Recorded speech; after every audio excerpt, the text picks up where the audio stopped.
Hello there, and welcome to the Stay Off My Lawn podcast, where we'll have a little fun, lots of laughs, and discussions on the common sense that needs to be applied to a lot of today's world news issues. And now, the disclaimer.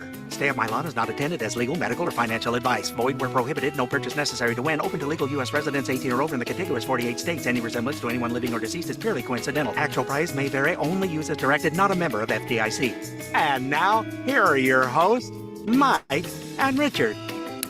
And that's us. Are we on? Took a nap. Is this thing live?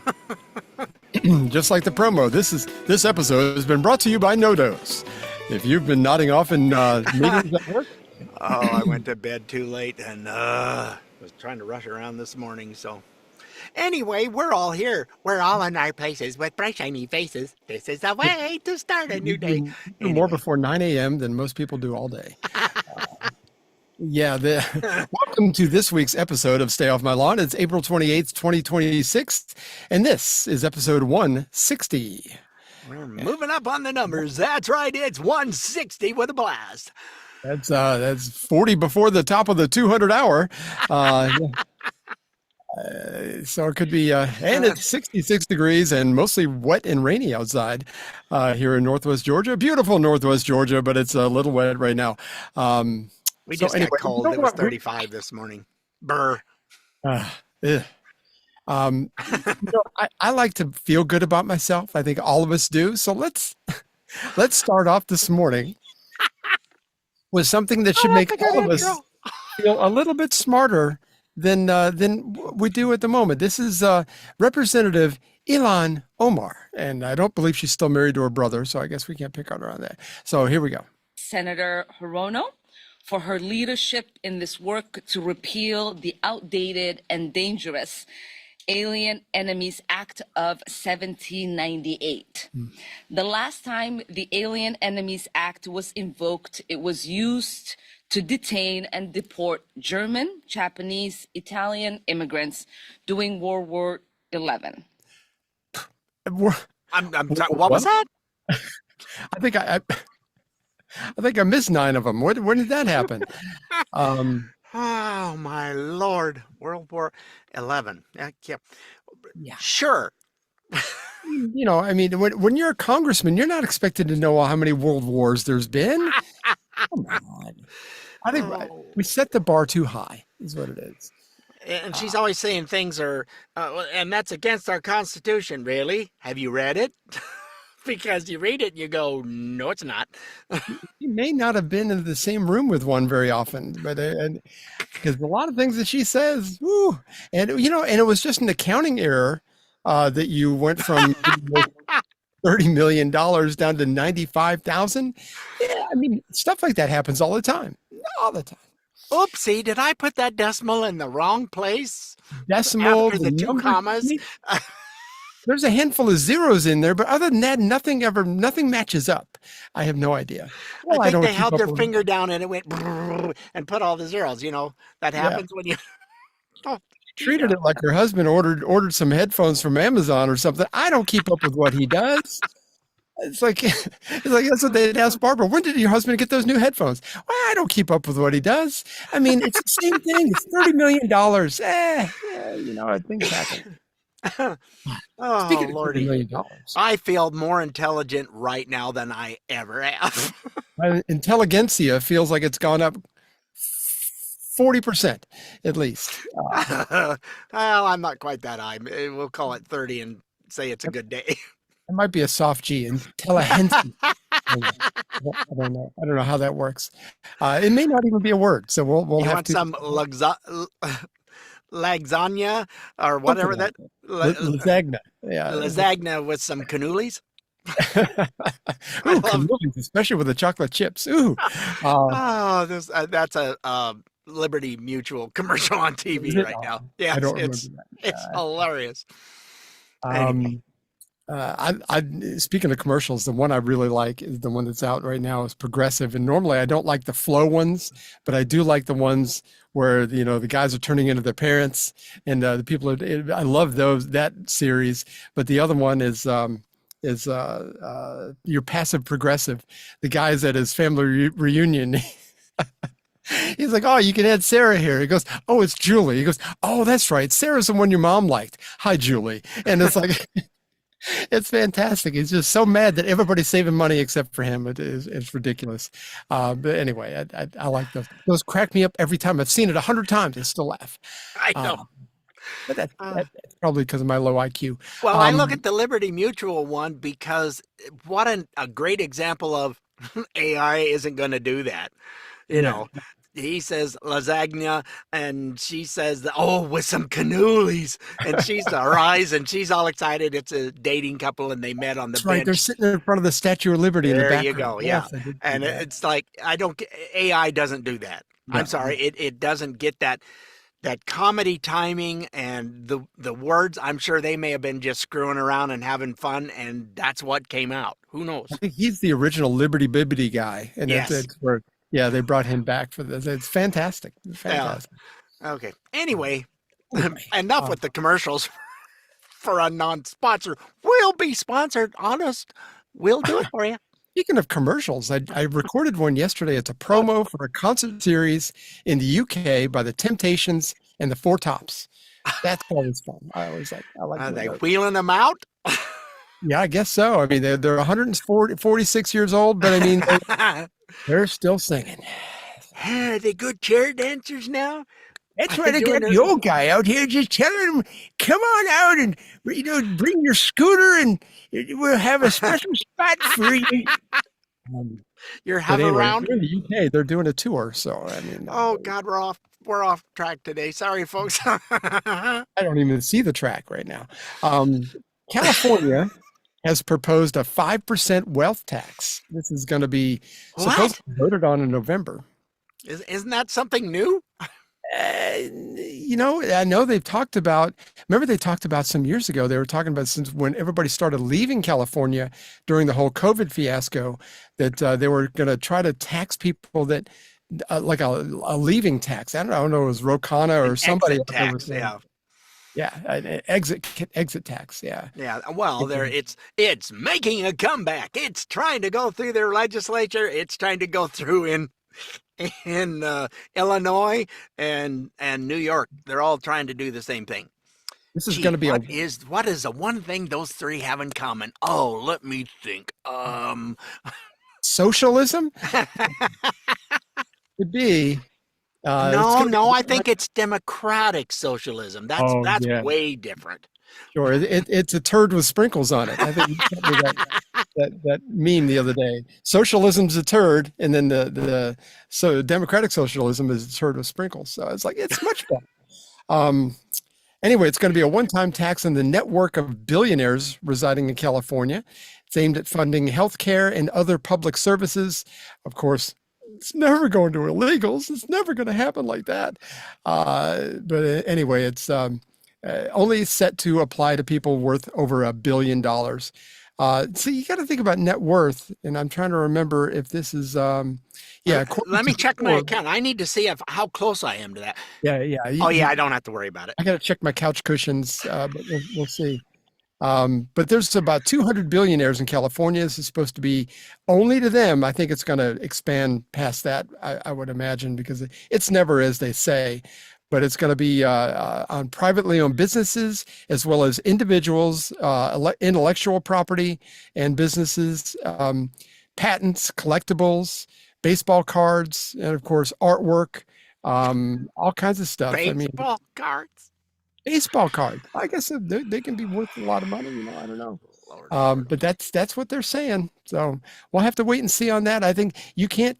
Was it you say this because you came up with this? I had forgotten about it. You can't tax yourself into prosperity. That's right.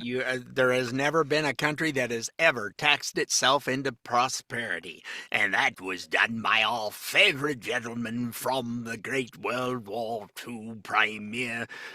Good old Winston Churchill. He says trying to tax yourself into prosperity is like standing in a bucket and trying to lift yourself up. That's my Winston. If you were my husband, I'd poison your tea. Madam, if I was your husband, I'd drink it. Yeah. So, I mean, he had so many good things, but one of my favorite Brits of all time. Speaking of not so much my favorite Brit, the King is in Washington, D.C. You ever see his hands? Did you ever notice No. his hands like a chunk of ham with 4 sausages sticking out of them? I mean, they're the weirdest looking hands. It's like, I don't know. He's just never been my favorite person. I think the way he treated Diana back in the day, he's always just kind of been a jerk. And then he cheated on her with Camilla, which is sort of like going after Whoopi Goldberg if you're married to Trump's wife or whatever. I mean, I just don't get it. But yeah. anyway, he's in town, so I don't know whether he's what he's supposedly doing here. I guess they're going to talk about their future. He's got nothing to do with their politics, not really. And Keir Starmer, who does have everything to do with their politics, is a blooming idiot. He's a lot like And shouldn't have anything to do with their politics. exactly. Well, do you know that he originally, just recently, they were talking about canceling their trip to the states across the pond. They weren't going to come because they didn't like what was happening in Iran. Oh, really? No, I Yeah. hadn't heard that. But they Which came doesn't anyway. surprise me. Yeah. He's got his mom had a lot of class, and I had a lot of respect for her. Yep. But as far as him, I just can't warm up to him. He just seems like a jerk. Well, and Camilla's Camilla's no better. She wants all her kids to be in the lineage of royalty, and she is not, and they are not. No, it's not happening. She doesn't like it when she's called the queen consort either, but tough noogies. I think she's called worse than that, but I mean, that's just my opinion. I bet the queen had better words for that for her. Back then. I don't think the queen and her got along. Anyway, back here in the U.S., the media, of course, is funny, not ha-ha funny, but pitiful funny, type thing. We all heard about the attempted assassination at the White House dinner. It was the 3rd attempt on his life in the last 2 years. You think about when he got shot in the ear, and then the whole thing at the golf course at West Palm Beach, and this is number 3. The media response kind of was expected. CNN initially reported this is a white guy. If you remember, that was one of the first things. CNN does that. That's close enough. No, why does that matter, first of all? Why do you have to? Because everything with them and the lefties are all about race. They have to keep us divided. Well, you got that that Angus is over there in with the Holsteins. Get it out. Get it out. I mean, how do people look at that and not go, well, that's just stupid? Why do I care whether he came with a shotgun, a regular gun, and knives to try to kill the president and the cabinet and the administration? Why does it matter? I don't get, if he's purple, okay, well, that might be media worthy because he painted himself somehow. But I mean, it doesn't really matter. What we do know, his name is Cole Thomas Allen. He's a 31-year-old black guy from Torrance, California, and he donated $25 to the Kamala campaign. He's also a part-time teacher at a place called C2. I wasn't familiar with them. I had to look it up. Well, he was teacher of the month in December of 24. That's right. December of 24. He was teacher of the month. It's a tutoring college prep type place out in California. Like I said, I wasn't familiar with it. I had to look it up. But he's got a master's degree from Caltech. So he's educated. He's not a stupid person. So why would a seemingly normal, everyday, well-educated person decide to travel by train all the way across the country to take out the president? Ooh, I know. Ooh. You in the green. It's because he was so indoctrinated, not only in school, especially in California, and he had his master's degree and stuff was in engineering for computer engineering. Right. But all the media and he was probably watching The View when he was not working, teaching, and all they do is just spew nothing but Nazi, fascist. Oh, he's the worst thing for America. It's going to be. And he's done nothing but wonderful things for this country. Yeah. And, I get tired of hearing about the illegal war in Iran. Now, those people would have they were getting close to being able to lob a nuclear missile at the United States, which they would have happily done.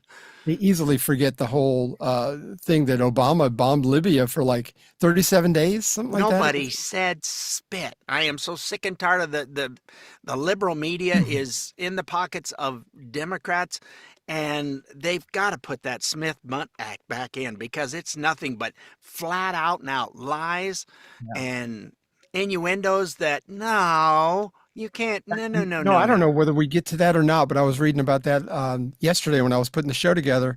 But the Smith-Mundt Act, if you're not familiar, that was something that was put in a long time ago to prevent propaganda from being used on American citizens, American propaganda to be used on American citizens. It can be used other places, but it can't be used against us. And that was kind of stuck in under Obama to where that was eliminated. He went, executive order, we're not going to do that anymore. Wait, whoa, what? Huh? Who? All of a sudden, that's legal. So, but anyway, this guy, by all means, I don't think he was married. I think he was a single guy. But even if you're highly educated, you can be manipulated by the media, and politicians. All of them spread this vileness. This. Oh, Jeffries is one of the worst. He is. He's worst. And here's a little reminder: the rhetoric from the media and the Democratic Party in the last 2 years. This is of how, if you're a Democrat or if you're a leftist, how you should act when confronted or when in the same room with a conservative. And here's a snippet of some of these voices you will definitely recognize. I just don't even know why there aren't uprisings all over the country, and maybe there will be. People need to start taking to the streets. This is a dictator. You know, there needs to be unrest in the streets for as long as there's unrest in our lives. Enemies of the state.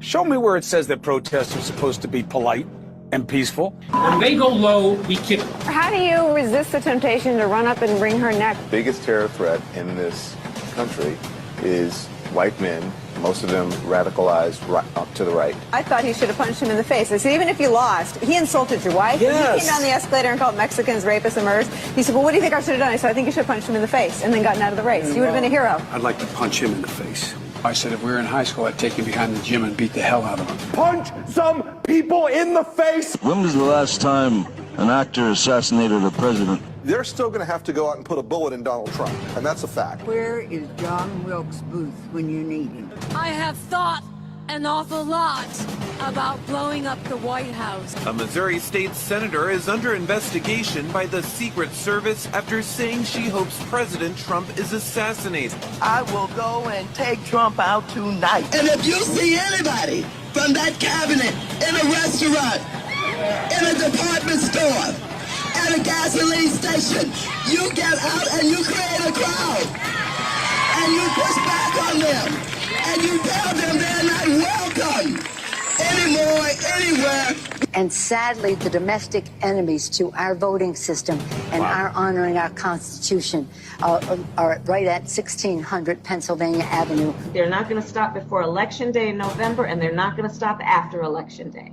And that should be, everyone should take note of that on both levels, that this isn't, they're not going to let up, and they should not. If you think we're rallying now, you ain't seen nothing yet.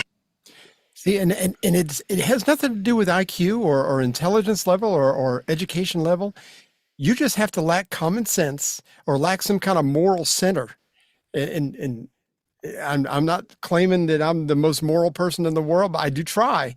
But I mean, how in the world can you have these people tell you that you should commit violence against somebody you politically disagree with? And take them out tonight. That's not rhetoric. That's treason, in my opinion. And I don't know why we haven't run them up for a lot of that, because that's just flat out what it is. You mentioned Hakeem. Just last Wednesday, minority leader Hakeem Jeffries was talking with a big poster, Donald Trump behind him. Yeah. His big face behind him. Hakeem. But this is what he said. We are in an era of maximum warfare, everywhere, all the time. Now you can read into that quite a bit. I mean, maximum warfare because Republicans are in charge? Are you serious? Where was that rhetoric when the Democrats were in charge?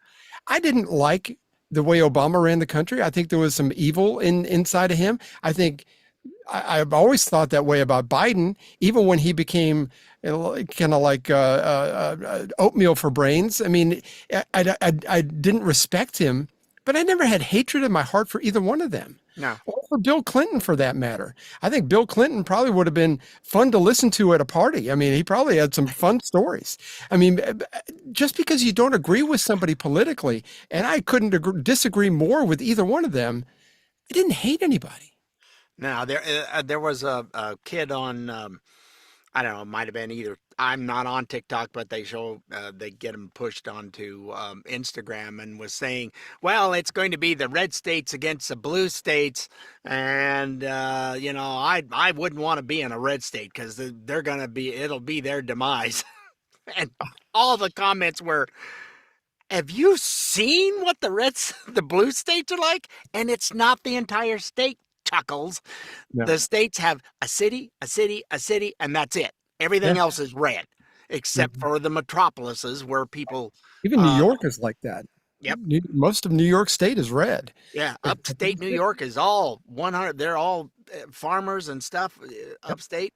And this guy was, I mean, inundated. I like going and reading some of the comments, and they were pretty fun. Yeah. They also don't realize that red state people, I mean, and I'm just a normal everyday person, but I mean, I know people that have a lot more guns and ammo than I have. And I'm loaded up. I'm good over here. I mean, I got lots of magazines, lots of ammo. I mean, I'm good. But I mean, there's a guy that lives in my neighborhood. If things hit the fan, I'd be at his house because he's got an armory over there. So one of my customers I used to deliver to was showing me pictures of his vault that was a room. I mean, there was every kind of anything you could think of is on all the walls. He was loaded for bear and then some. Yeah, can I go to his place, please? Yeah, exactly. And he's already told me, is that stuff happens because during COVID and everything. There was all kinds of rumors. Well, the country's going to come get you and that kind of thing. It's like, just come on over. Because, so I would just pack up the 5 guns we got and we'd go over there. But anyway, the Tim Walz, Temp on Tim, Senator Elisa Slotkin, and AOC and a handful of others put out statements condemning violence after the whole dinner thing on Saturday. But recently, some of it was last year, but they said these kind of things. These are all 3 of those people. Is Donald Trump an existential threat to democracy? He is an existential threat to democracy. The former chairman of the Joint Chiefs of Staff, Mark Milley, said, no one has ever been more dangerous to this country than Donald Trump, and he is a fascist to his core. Let that sink in, and don't be a damn bit afraid of saying it, because that's exactly who he is. An authoritarian, criminal presidency fueled by corruption and bigotry, and an ascendant right-wing extremist movement. Yeah, no examples, by the way, not a single. They're just spewing stuff. And where's your proof? You ask them, and can you give me some examples of that? Well, there's just so many. Well, I'm right off the top of my head, no. That's because you don't have any. Exactly. They claim he's a rapist, he's a pedophile, he's this and that. Oh, I know you probably don't have this, but what's her name was 60 Minutes? Nora O'Donnell? Yes. We do have that. Goody. I've got part of it. Oh, we're coming to that. I got one more thing to get to. Okay, yeah, we'll get there. I'll stop. This demon possessed guy, I believe, that went in there with all these guns the other day at that White House Correspondence Dinner. He sent out a 1,000-word manifesto to his family and I don't know, other people maybe, apologizing for what he was about to do. First of all, normal people don't apologize for things they're about to do. That seems a little backwards. But he went on to say why he did it. And a quote from this manifesto, on to why I did any of this. I am a citizen of the United States. What my representatives do reflects on me, and I am no longer willing to permit a pedophile, rapist, a traitor, to coat my hands with his crimes. So he was talking, obviously, and we're going to get to Norah O'Donnell about this. The president was asked about this manifesto on 60 Minutes just Sunday, right after all this happened, about what he thought about this and and what exactly like he would think. Here we go. Called manifesto is a stunning thing to read, Mr. President. He appears to reference a motive in it. He writes this, quote, administration officials, they are targets. And he also wrote this: I am no longer willing to permit a pedophile, rapist, and traitor to coat my hands with his crimes. What's your reaction to that? Well, I was waiting for you to read that because I knew you would, because you're horrible people, horrible people. Yeah, he did write that. I'm not a rapist. I didn't rape anybody. Do you think he was referring to you? Excuse me. I'm not a pedophile. You read. You think he was talking to you? Oh my gosh. That crap from some sick person. I got associated with all stuff that has nothing to do with me. I was totally exonerated. Your friends on the other side of the plate are the ones that were involved with, let's say, Epstein or other things. But I said to myself, I'll do this interview and they'll probably, I read the manifesto, he's a sick person, but you should be ashamed of yourself reading that because I'm not any of those things. Mr. President, and these are never, the gunman's words. Excuse me. You shouldn't be reading that on 60 Minutes. You're a disgrace. Oh, God love him. I will say, though, that, I really do believe, in all seriousness, I think we are in spiritual warfare in this country right now. You've got demonic forces. Well, I 100% believe this is demonic for the celebration or to wait for someone to get killed because you disagree with them politically. Oh my gosh. It kills me. This just popped up on Friday. This is a normal looking 50-year-old woman. I don't know who she is. This was actually posted by Officer Tate. Anyway, normal 50-year-old woman or so making a video in her car. But what she says is like, I had to delete part of it or bleep part of it because it was like, gosh, it's only 20 seconds. Here we go. It's coming. We're all going to wake up one morning and roll over and grab our phones, and that fucking headline's going to be right there. It's going to happen. And I can't fucking wait. It's going to be glorious. And it's coming. Happy Friday. So she's talking about the assassination of the president, obviously. So I just don't get it. I don't get it. How can you wish for somebody dead or celebrate the attempt on somebody's life? Like I said, I am not, I'm not speaking from some ivory tower. I'm not saying that I'm perfect in any way, but oh my gosh. I mean, again, you listen to Ilhan Omar, you feel smarter. You listen to some of these people and you feel, man, I'm pretty moral, aren't I? They are so indoctrinated and they've heard it so much, and he has been defamed all the time, over and over for the last, 12, 14 years, whatever it's been. Yeah. It's like down the escalator in 2015. It's been 11 years. Yeah. This is absolutely ridiculous. Well, it was before that when he went to run for office, the Democrats all loved him until all of a sudden he's a Republican, and they went, what? Oh, well, now we can just, and Oprah was hugging his neck and calling him a fascist and a Nazi and a pedophile and all this stuff that's just, none of it's true. But they all believe it because they heard somebody on the news talk about it, whether it was radio, whether it was TV, whether it was online, and then the idiot on a podcast. Yep. Seriously, I mean, there's a lot of podcasts out there spewing hatred. Absolutely. Well, just like that one dumb kid who said, I'm glad I'm in a blue city and in a blue state. We're going to just kick all you. Really? Really? Have you bothered to look around you? You got this city and everything around it is all red. He's probably in his mom's basement snacking on Pop-Tarts that haven't even been toasted. For goodness Mom, sake. I just finished part 1 of my podcast. Can I have a sandwich? Mom. Yeah, exactly.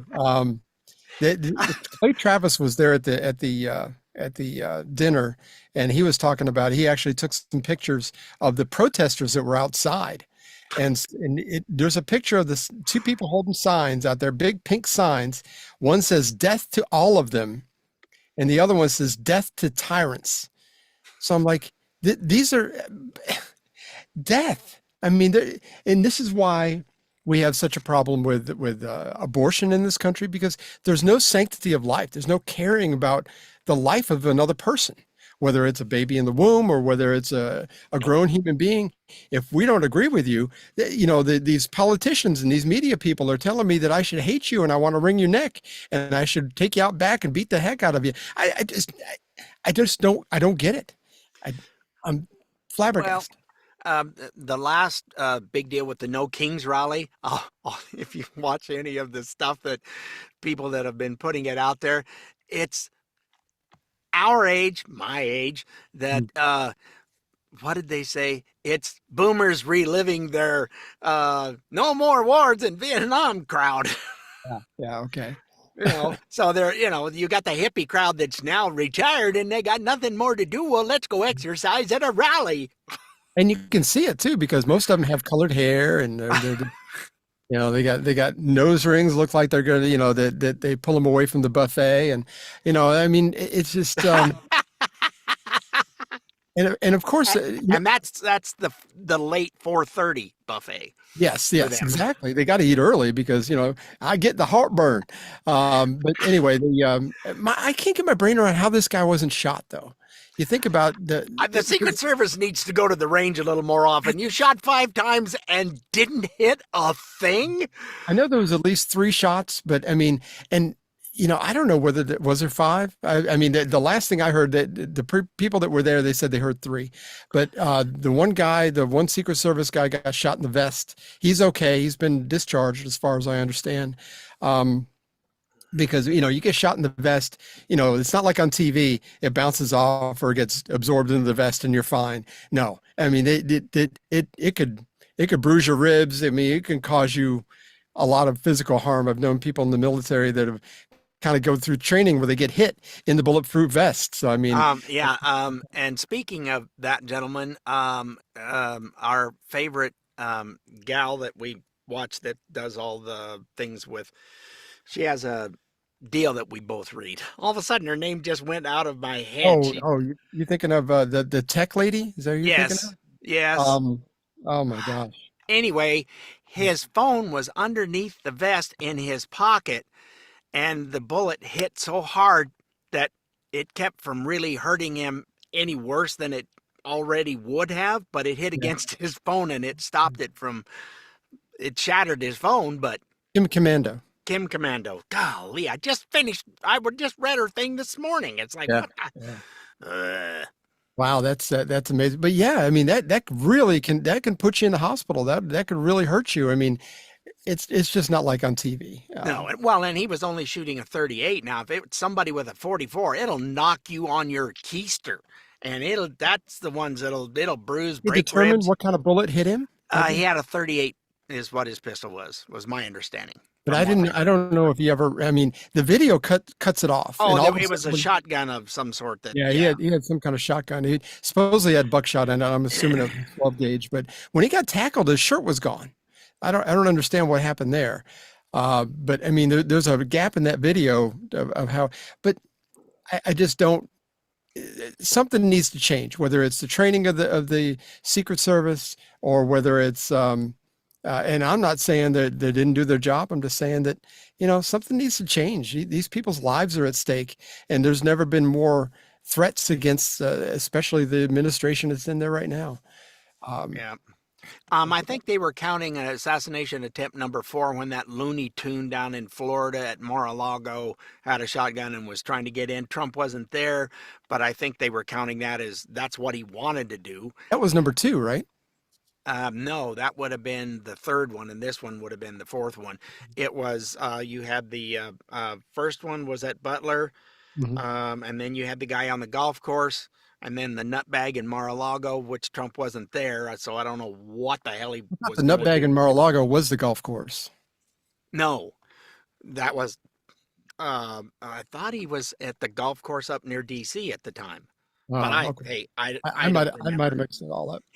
Not the guy that was in the bushes, but this guy had a shotgun, not a rifle, but a shotgun, and was trying to get into Mar-a-Lago in Florida. Yeah, I was thinking the Trump guy wasn't there, so they're not counting that one. Well, he wasn't there.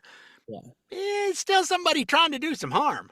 Somebody was trying to break into my house and I wasn't home. I'd still consider that a threat on me. Yeah. So that was of course, Jimmy Kimmel, who hasn't been funny in well over 10 years, 15 years, whatever. He said this a few days before the incident at the dinner. This was like he was pretending to be the MC at the dinner during his little monologue on his show, which nobody really watches anyway. But anyway, this is what he had to say. Far you've come. 30 years ago, you were just some rich guy on Jeffrey Epstein's private jet out of Teterboro, but you worked hard, you stayed friends, you shared some wonderful secrets, and because of that, you were able to fly on that plane 7 more times. Dreams really do come true. Am I right, Dog the Bounty Hunter? That's right. We miss you so much. And of course, our First Lady Melania is here. Look at Melania, so beautiful. Mrs. Trump, you have a glow like an expectant widow. Oh my gosh. That's not even funny, first of all. No, I mean, not humorous. It's not something that you should say about, and we're hoping your husband is dead soon. And this is funny. An expectant widow. I mean, I've just never, personally, that falls under free speech. He can say what he wants, but let's hope that people vote with their remotes and go to somewhere. I mean, he's eventually his ratings have to get low enough to where ABC says, you're not worth it to us anymore. Well, they didn't renew his contract, is my understanding, and that's coming up, and I don't know how much longer that is. No, they did that with Colbert, but I didn't know they Colbert is done this next month, I think. Yeah, Is his last month. I think it goes through May, and they didn't renew his either. But like I said, it falls under free speech. I'll give it to him. That's he can say whatever he wants, but at the same time, there should be, as a society, we ought to have a limit on what's acceptable. We still have freedom of speech, but you don't have freedom of consequences. And that's where they forget, well, it was just my freedom. Yeah, you're welcome to say whatever you want. If you want to do that, peachy keen. However, that doesn't mean, and I think that lady who was going, I just want to wake up and hopefully find him. I think she was the one that was a teacher and has been canned. Oh, good. And like you said, it's not the freedom of consequence. If I went to work and I spouted off political things or whatever, or if I went to work and I said things that I shouldn't have said or didn't do my job, it's completely understandable if they fired me. I mean, totally. I don't understand why, when it comes to entertainers, then that's just off the table. It's just not going to be. I don't know. I think ABC and Disney, I think they need to evaluate and say, where is the hard deck limit that we're not going to allow? Well, Disney and them is already changing things since Iger's gone, and I don't remember the name of the new gentleman that's in there, but when at Disneyland parks, they're back to ladies and gentlemen, boys and girls. Our next show will begin in 5 minutes. So they went back to that. They're back doing that again now. Hopefully they're back to at least having a little bit of family-friendly stuff and not have a political agenda. I don't think any kid show ought to have a political agenda. I've heard people complain about Miss Rachel and her personal views. I couldn't disagree with her more. But as far as her content for little ones, it's fantastic. It really is fantastic. I mean, it teaches them stuff, and my little granddaughters they know some sign language. They know, and all that comes from her. So I mean, if you don't spill your political views into your entertainment, like Bruce Springsteen does, like Taylor Swift does, like a lot of those others, then you're fine. And most of them don't. To give credit where credit is due, most of them don't. But anyway, finally, to wrap this up, our buddy Scott Jennings was on CNN the following morning, and he made some excellent points to wrap this up. Here we go. Yeah, I've been in this room on the air live twice now when somebody tried to come in and kill the president. I mean, it's pretty obvious that's what this guy wanted to do, cause maximum damage with the president in the room. I worry about him every day, and I worry about these events. I mean, all those people, I mean, think about it. President, vice president, most of the line of succession was in the same room, and somebody was able to get that close. It's scary, frankly. I'll be honest with you. Conservatives feel under attack. I mean, we've had Charlie, we've had 2, 3 assassination attempts on the president. I'm hearing a lot of that this morning. I thought the president was amazing last night.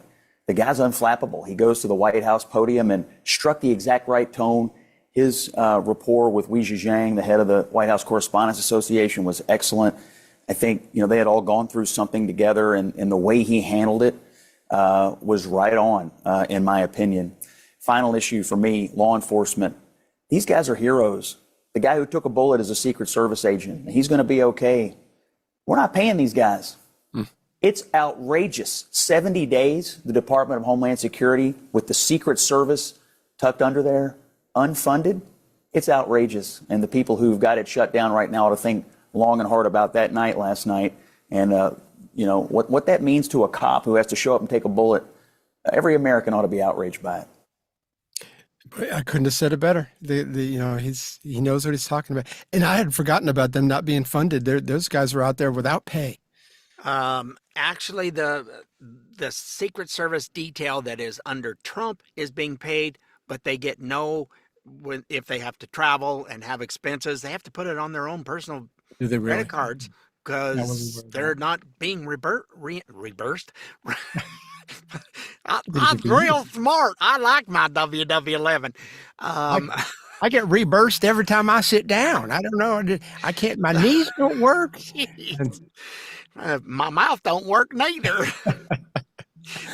But they're not getting reimbursed for their expenses on some of that stuff. The rest of them are not getting paid, and they're still showing up every day. Bless their hearts. That's just wrong. Schumer is a giant piece of El Crapo. No doubt. Well, anyway, that's enough of that. We're going to take a quick break. When we come back, we're going to talk about a little bit of the governor's race in California, getting even more weird than usual, and we'll break some of that down for you. So hang in there. We'll be right back. The Stay Off My Lawn podcast. We'll be right back. Bud Light presents Real Men of Genius. Real men of genius.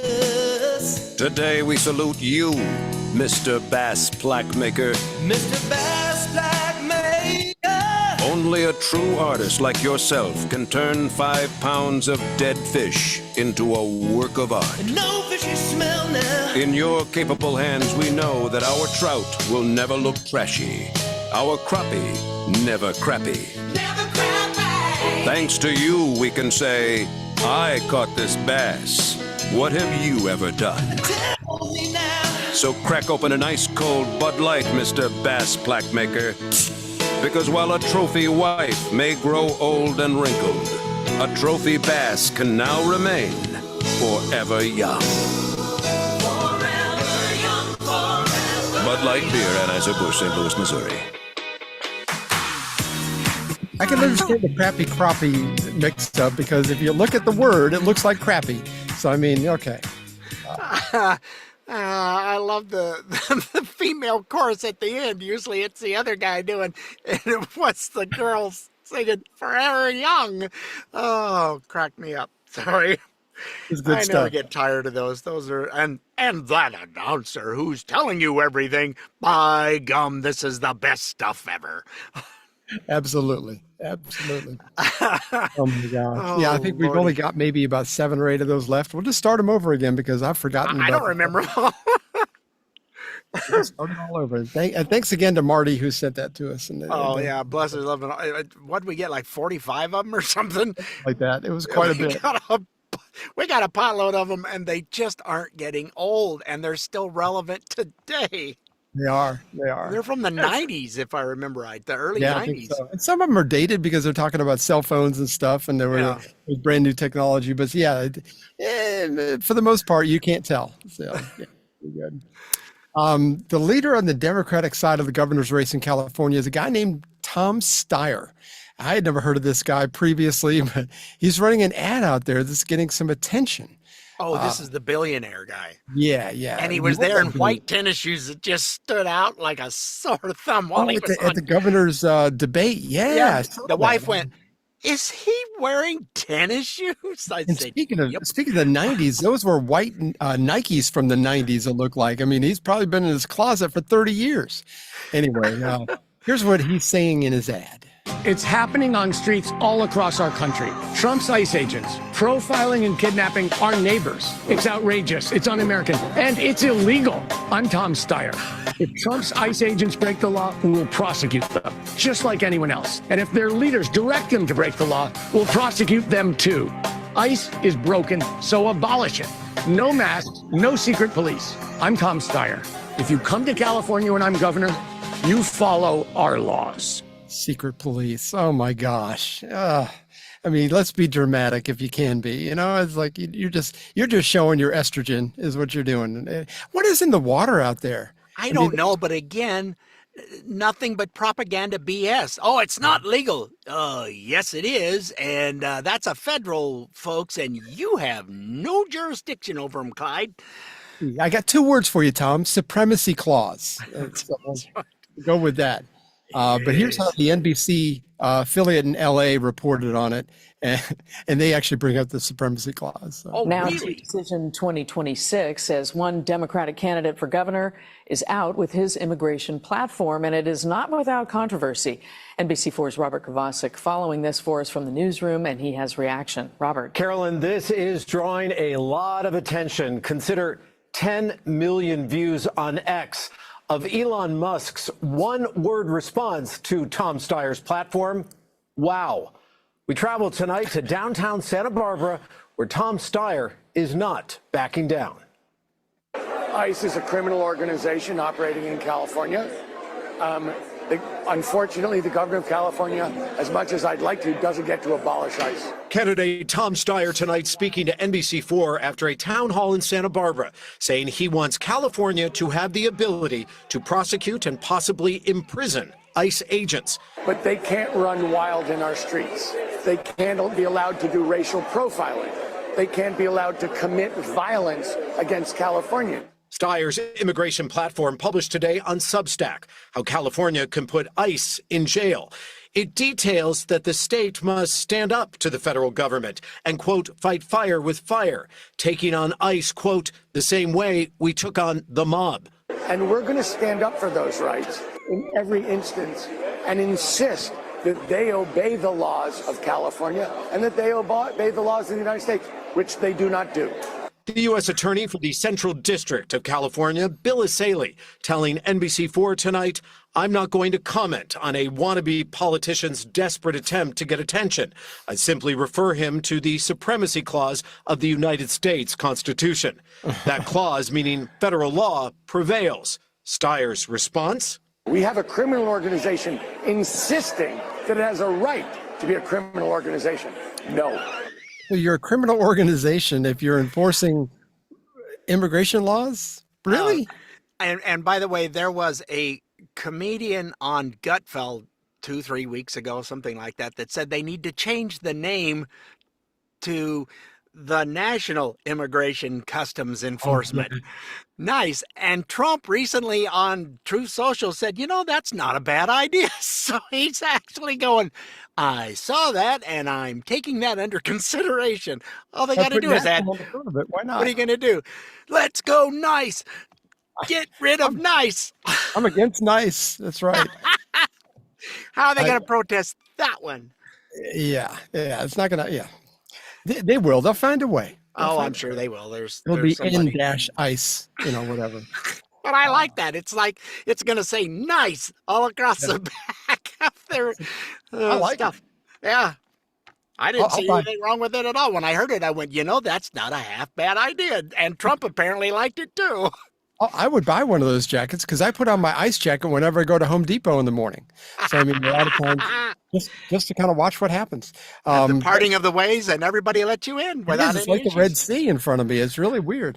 But anyway, and we're going to keep picking on California. The investigation into the fake hospice centers in California continues. Our buddy Wesley Austin reported on some of this. This has an unexpected twist. Could you put a hospice in a burrito stand? In California, apparently yes.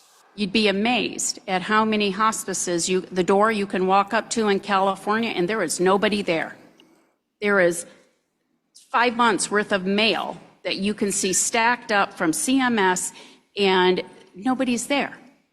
That passed a survey. How did that happen? How do you put a hospice in a burrito stand in California? How do you put a hospice in a tire store in California? That all had to be vetted through licensure and through certification and accreditation. The Yelp reviews for the burrito stand hospice are very confusing. Great guacamole, but Grandpa died before the flan came out. 2 stars. 2 stars.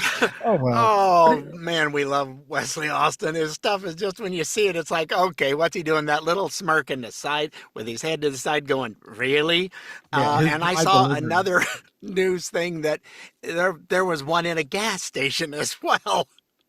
It's incredible. It really is. And the lady was right. It's like you had to go through layers of bureaucracy. You had accreditation. You had licensing. Nobody's checking on none of that. Or they've got good ties that go, this one's Frank. Yeah, he owns a tire shop. He's really good. Just let that one go through. Or it's like, hey, pick out whatever car you want on that lot over there. And, I mean, you just don't know. Because the amount of money that they've made from federal tax money through all this. I mean, they could have just paid each one of those people $10,000 and just, there was one. I think. I'm sorry, I was going to say there was one of those hospices that had a 97% survival rate. Oh my! That's not why you go to a hospice. Even discharges, right after 5 years. Yeah, everybody's hospice. You might make it a week or two. For the most part, you're not there for the long haul. No.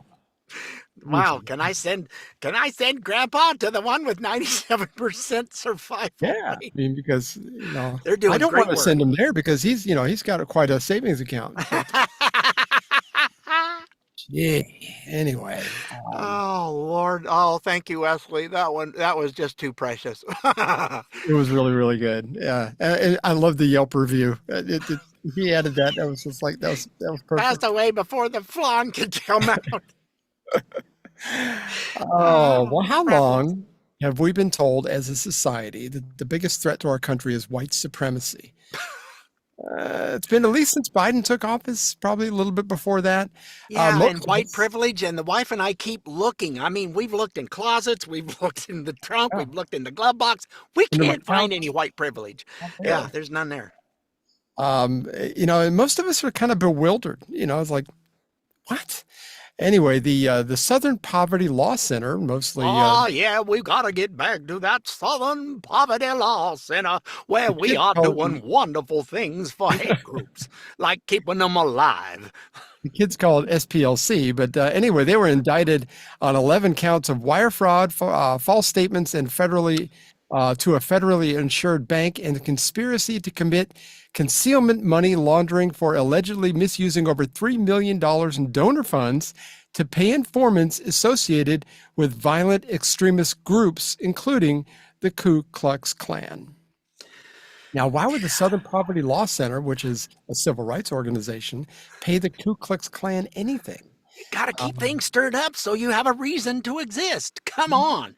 Yeah. Let's say it's lefty run. Yeah, that's a shocker in itself, I realize. Let's go with that. Yeah, let's go.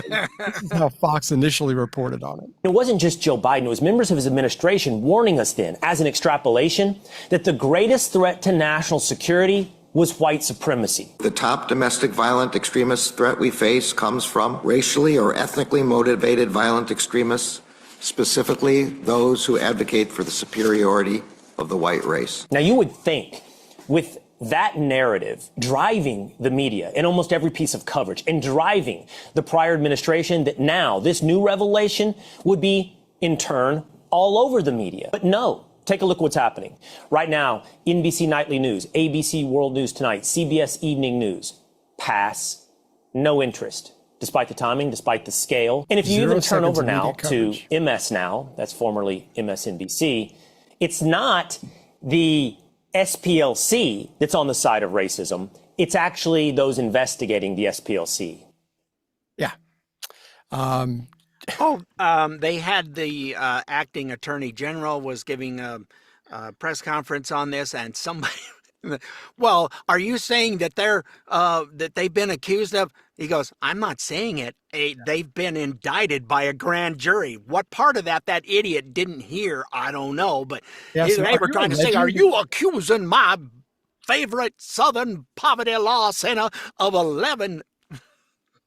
He said, I'm not alleging anything. They've been indicted for it. In I Montgomery thought that was County. the best answer I saw all day. It's like, look, you dumbass, were you not paying attention? The grand jury said it, not me. Yep.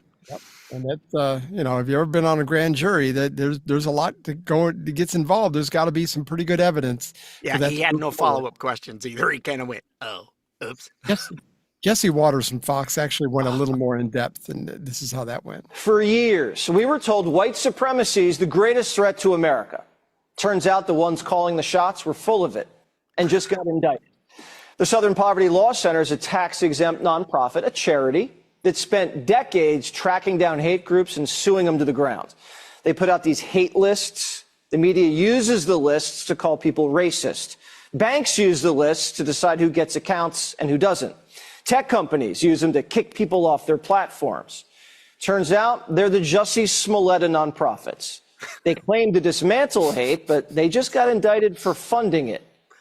A grand jury returned an 11-count indictment charging the Southern Poverty Law Center with 6 counts of wire fraud, 4 counts of bank fraud, and 1 count of conspiracy to commit money laundering. The Southern Poverty Law Center is a 501c3. Okay, they're required to, under the laws associated with a nonprofit, to have certain transparency and honesty in what they're telling donors they're going to spend money on. And no fundraising efforts that the investigation found did they say, oh, and by the way, we're going to give $1 million to the Ku Klux Klan. So that's fraud. So that's wire fraud.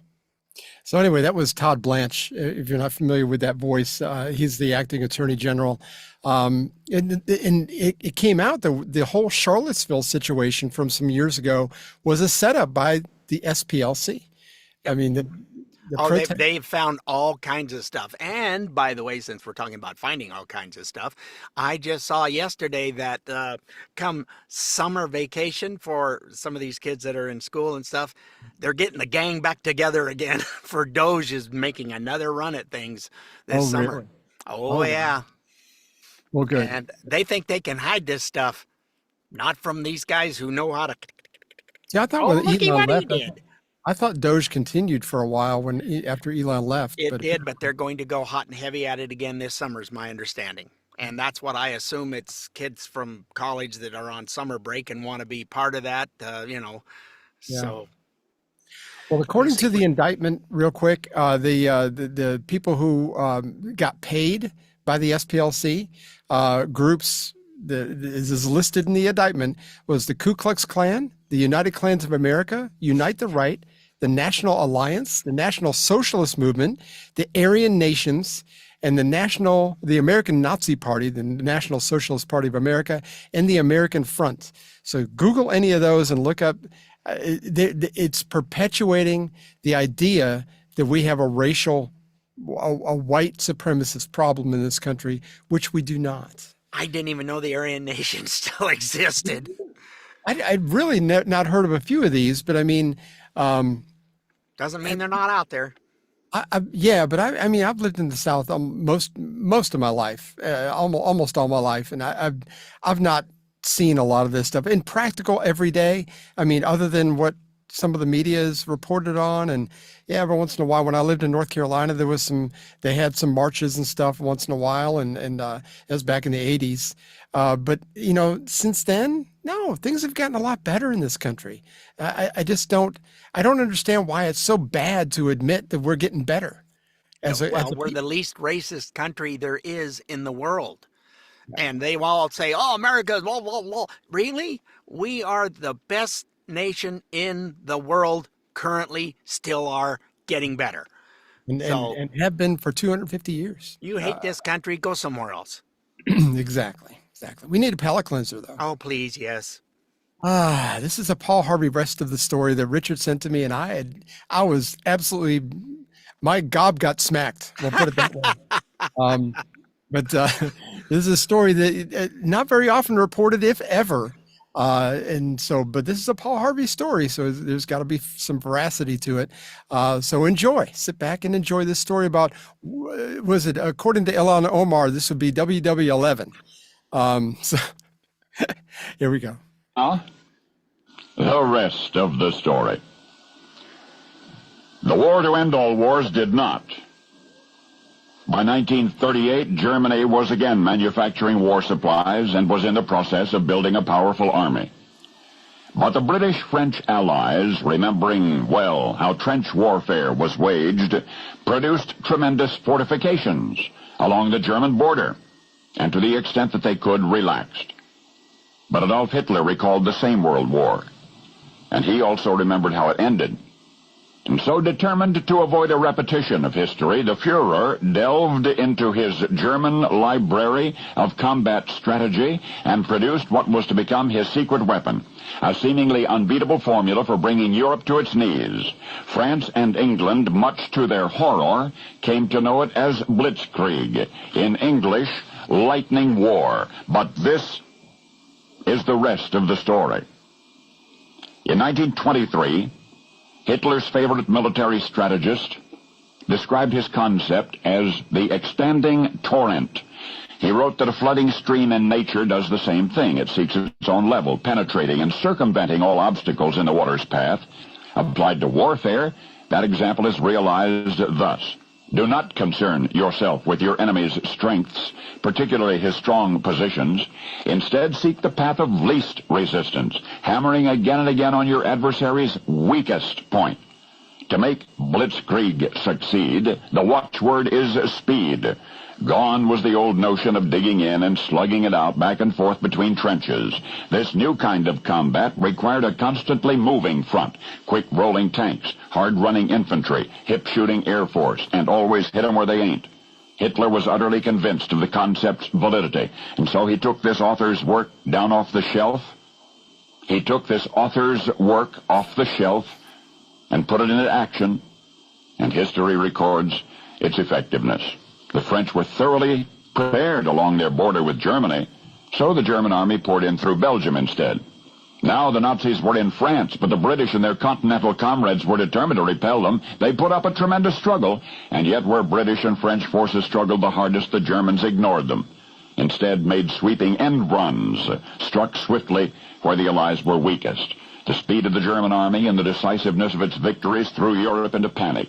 Poland fell in just 18 days. The Maginot Line was blown away like dandelion fluff. The Low Countries of France were swallowed whole. And the British army fell back toward England so fast that they left half of their supplies and armaments behind.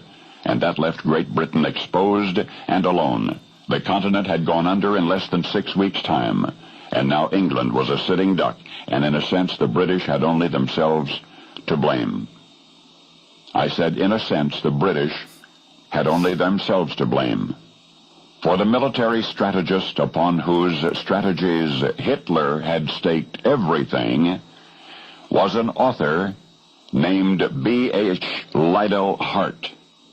B.H. Liddell Hart. But the British Army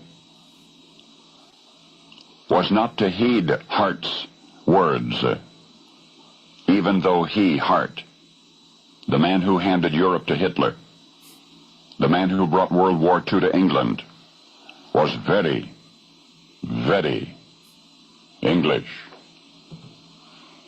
Now, you know the rest of the story. I mean, who would have guessed? Yeah, I hadn't heard that one either. I'm trying to get, well, he said his name, and I went, oh, he's going to say, I don't know who that is. Yeah, I've never heard it either. Yeah. I just read about the Maginot Line in depth a couple of months ago, and it's like, and it seemed like that was such a great idea by the French. You know, they built this wall all along their border to keep the Germans out, and they just came in through Belgium, and then they, whatever they didn't, they just took the tanks over there and blew it, and they, you know, it seemed like a good idea at the time. But well, that's what made Patton so good was when he said, I read your book, that's what he was referring to. Yeah. And even the American generals and stuff went, he's where? How did he get what? And the Germans thought, well, there's no way he can get this far in this amount of time. He's what? He's at our doorstep? Oh, crap. As he just kept marching through. And he had, when they were going across France after Normandy, all these hedges between fields were just a nightmare. Even the tanks would get bogged down going through them. Well, there was some guy that goes, I think I can fix you up something here, General, if you just give me a little time. And they had scrap metal, and he just made like giant cutters and welded them to the front of the tanks, and they just went through those hedges like they were butter. And it's like all icebreakers on a ship. Yeah. Yep. Just ingenuity is what it took. And that's kind of Patton's way of getting to stuff and just blew them away. They had no idea he could give us these. What? Not already. No. They don't make him like Patton anymore. They just don't. Anyway, that was fun. We hope you were somewhat informed and had fun like we did. I know I learned a lot this week. WWII. Don't forget you can find us on iTunes, Spotify, iHeart, Amazon, Smart Speaker, Rumble, or wherever you find those podcasts. And if you just want an easy way to find our shows and you can listen back to the last 4 or 5, go to our good old website they're all on there at stayoffmylawn.us for all our past and present shows. All right. And we will see you next week, folks. Toodles, and thanks so much for listening to us. We appreciate you telling a friend and letting people know we have a good time giving you bad news. That doesn't sound right, but we try to be informatively funny. Have a great week, folks. We'll see you next week. Well, we had fun and hope you did too. The opinions heard here today are not those of anyone other than Mike and Richard. If it made you laugh or go, or even, then we've done our job. Sort of. Well, mostly anyway. And if we made you think about things in a common sense manner, we welcome you to the club. And if it didn't, then just stay off my lawn. See you next time.